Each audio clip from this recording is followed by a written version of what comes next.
Hi, this is for my video presentation for theater appreciation.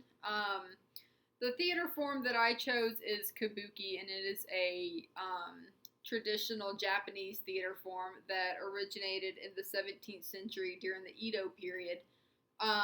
The term Kabuki means like outrageous and offbeat and eccentric, and that is a very correct term because it is definitely not the kind of plays that we think of when we think of like theater. Because as Americans, we're more geared to think more like Broadway, and this is a really traditional Japanese theater form.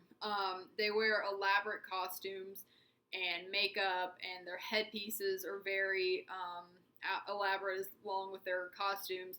And that is a really important element because a lot of people can't understand what the actors are saying. And so they need that element to help them better understand the overall theme of the play, as well as just to really get a better understanding for the characters.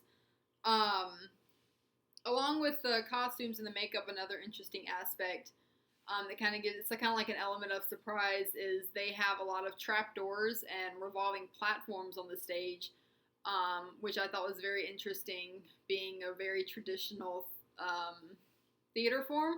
I didn't really think they would do that. I thought it would be strictly just, that seems very like technologically advanced to me. And so I thought that was pretty interesting. Another interesting aspect is that only men perform in the plays, and that became the norm in 1629 when they decided to ban women from the Kabuki theater form altogether, which is odd because the women actually helped like come up with Kabuki, and then like they also performed all the way up until 1629, and they kind of just got the boot. And so that is stuck today. Even still, only men will play every role, and the men that actually specialize in the women's roles are referred to as onogata. And so a lot of men like specialize strictly in women's roles, which is a very interesting fact. Another another vital role of Kabuki is the traditional music that is played during the plays. Every Kabuki theater, their main instrument is what is known as a shamisen, and it is a like three-stringed instrument, and it is a very traditional, very like every Kabuki theater has a shamisen, if not more. And when a shamisen is like played, like a lot of them along with other percussion instruments and like flutes and the like all that kind of stuff, when they're all played together, they're referred to as nagauta. And so you will hear that a lot in Kabuki.